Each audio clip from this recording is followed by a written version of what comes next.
الارباح وقفت وفلوس 7 شهور شغل راحوا، واللي هم $20 بمعدل 5 جنيه لكل 1000 مشاهده. غير ان الفيديو اللي فات وقع.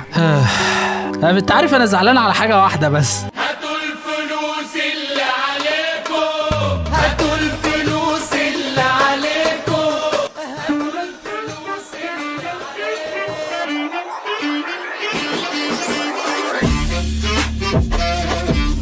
طب بص يا نجم، في الفيديو اللي فات واللي لو ما شفتوش يا ريت تشوفه بعد ما ده يخلص، حكيت لك عن ليه فتره ابتدائي هي احسن فتره في حياتك. لو انت من الناس اللي ما تعرفش ايه هي سبيستون، فانا عندي مشكله معاك دلوقتي. سبيستون دي هي قناه، يعني هبص هوريها لك دلوقتي. حل كونان أصعب القضايا، زي كراش وزي دراجون سيتي، زي المزرعه السعيده وكريزي تاكسي. كريزي تاكسي. وحكيت لك عن موقفين ليا، واحده مع ميس الرسم، ميس الرسم، والتاني مع مدرس الرياضه. وعلاقتي مع الرياضه من وانا صغير هي علاقه وقلت لكم في اخر فيديو انه كله يكتب بالموقف بتاعه او اي حاجه حصلت معاه في الفتره دي، وفي ناس كتيره كتبت وناس لا، ومنهم ريو. وعلشان اساعدكم يعني ممكن تكتب موقف ليك في المدرسه، موقف ليك في البيت، مع ماده، موقف مع حد ماشي.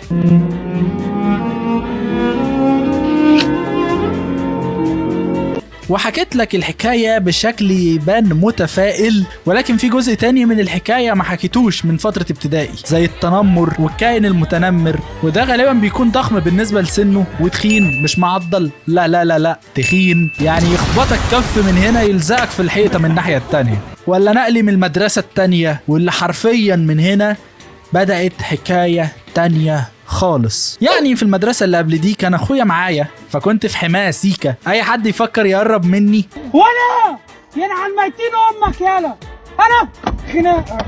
ومع نقلي للمدرسة جديدة واخويا كان خلاص راح اعدادي، فريق سلام انت، فكنت ارضى لاي حاجة واي حد من الناس اللي اكبر مني. وابدأ لك اليوم من الاول في المدرسة دي وهو بطابور الصباح، وتحسه كان قدر ومكتوب علينا يعني. ومن بعدها دخلت الفصل بتاعي، وبرضه مس الرسم كانت لطيفة ومس العربي، ولكن مستر الرياضة كان بيعمل حركة توقف مونتاج يا رجالة. لو انت مش عارف، فاحنا النهاردة الساعة 10 هنلعب لحد الساعة 11:30 12 كراب جيم وجوز دك في سيرفر الديسكورد بتاعنا، اللينك في الديسكريبشن بالمناسبة. وشروط قبولك انك انت تعمل لايك وكومنت وشير وابعت سكرين. لا بهزر، مش لازم تعمل ده، بس اعمل لايك وسبسكرايب، خليك راجل جدع. المهم مستر الرياضة كان بيعمل حركة، مش عايز اشتم والله، واللي هي ايه، اللي مش هيروح عنده الحصة في الدرس يعني خاص هيسقط. وكان اللي مش بيروح ما كانش بيسقطه، بس كان بيعمل حاجة تانية. لما يشوفه في الفصل ويعرف ان هو ما كانش بيروح عنده الحصة، كان بيجيب قلم فرنساوي، لو انت مش عارفه ده شكله، ويحطه بين الصباعين ويقفل الصباعين ويلف القلم، وبيكون مبسوط جدا. يا راجل ده انت كافر. ومسمي الحركة دي الخلاط. وانا عشان كان هو بعيد عني فما كنتش بروح، وعلشان هو كان ما بيعرفش يشرح فما كنتش هروح برضو، فما رحتلوش. في مرة وانا قاعد في الفصل سرحان في ملكوت الله، قال لي انت، رزع لي مسألة أنا بجد مصدوم من السؤال اللي سأله لي، وهو كان سؤال تعجيزي عشان يخوف العيال اللي ما بيروحوش، وأنا ما عرفتش أجاوبه. سؤال تعجيزي طبيعي يعني. قال لي تعالى قدام الفصل، وحط القلم ما بين صباعي الاتنين وفضل يلف. وصدقني انت لو جربت الحوار ده بقلم روتو اللي هو اسطواني اصلا هيوجع لك ايدك، فما بالك بقى بقلم السنون اللي طالعه له دي عامله زي المواس. طبعا بقى انا مروح وايدي عامله كده بالظبط، فعملها فيا 3 مرات، وفضلت ادعي عليه السنه دي كتير. والله كنت طفل بقى، عارف انت، كنت طفل وبريء وبدعي يا رب ينتقم منه يا رب، وربنا خده فعلا السنه اللي بعدها ومات. وبجد كنت فرحان عادي، انا بجد ما كرهتش حد في حياتي اكتر من الشخص ده، ليه يعمل كده في اطفال. وبعدها في اخر اول سنه ليا في المدرسه دي، واخر امتحان خارج منه مبسوط لانه خلاص خلصنا، وانا خارج الاقي في حرب بالطوب بين مدرستنا والمدرسه اللي جنبنا. وعلى ذكر الحروب، انا كنت هادي جدا في الفصل، ما كنتش بعمل اي حاجة على عكس المدرسة اللي قبلها، وما كنتش بحب اتكلم مع الناس، وما زلت.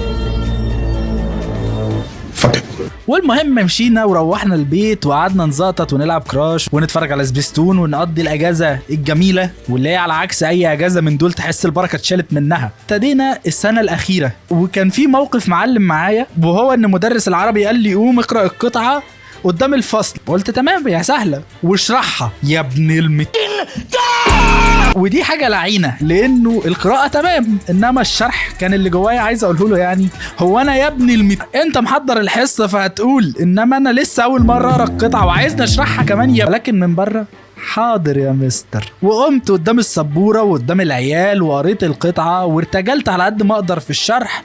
وفي الاخر خالص بعد ما خلصت نظر لي بنظرة كلها حكمة وقال لي انت اغلب الوقت يا ابني ما كنتش باصص للناس في عيونهم وباصص لفوق، انت عندك ضعف شخصية.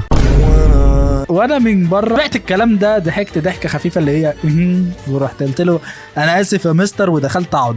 ولكن من جوايا هو انا يا ابني قاعد في الفيل الازرق يعني مش كفايه اني شرحت ودي اول مره. وبالنسبه لحصه الالعاب على عكس المدرسه اللي فاتت كنا بنلعب حاجات كتيره، فمثلا عسكر وحرامي وعلى العالي وعلى الواطي وحاجات كتيره جدا يا عزيزي لو انت عرفتها تبقى ملك وسط جيل التكنولوجيا ده.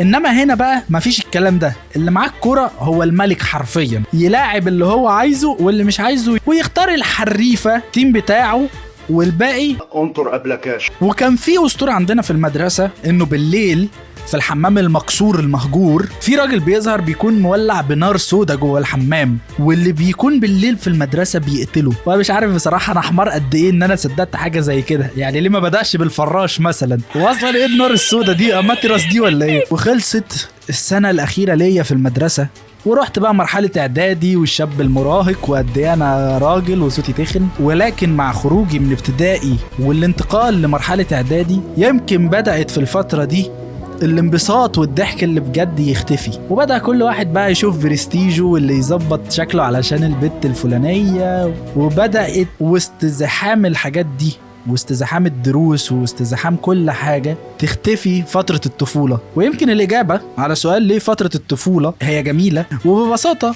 لأنه ببساطة كان في المدرسة كان في يوجي مثلا، كان في كوتشينة، كان في لعب كتيرة منتشرة وعلشان تلعبها لازم تبقى قدام الشخص اللي انت بتكلمه والحوار بيبقى فيس تو فيس، ويمكن ده بقى أقل جدا الفترة دي. وبرضو لعب بيس 2006 والعاب تانية كتيرة ابقى اجيب سيرتها بعدين السلسلة الجاية. ويمكن لو احنا رجعنا شوية سوا اللي هو فيس تو فيس هنحس بالفرق الحقيقي وهنحس بونس حقيقي. وبس كده، ما تنساش تكتب الموقف بتاعك تحت في كومنت عشان ده الفيديو الجاي، وما تنساش تشوف الفيديوز القديمة وتشترك عشان تشوف الفيديوز الجديدة. اشوفكم بالفيديو الجاي، سلام.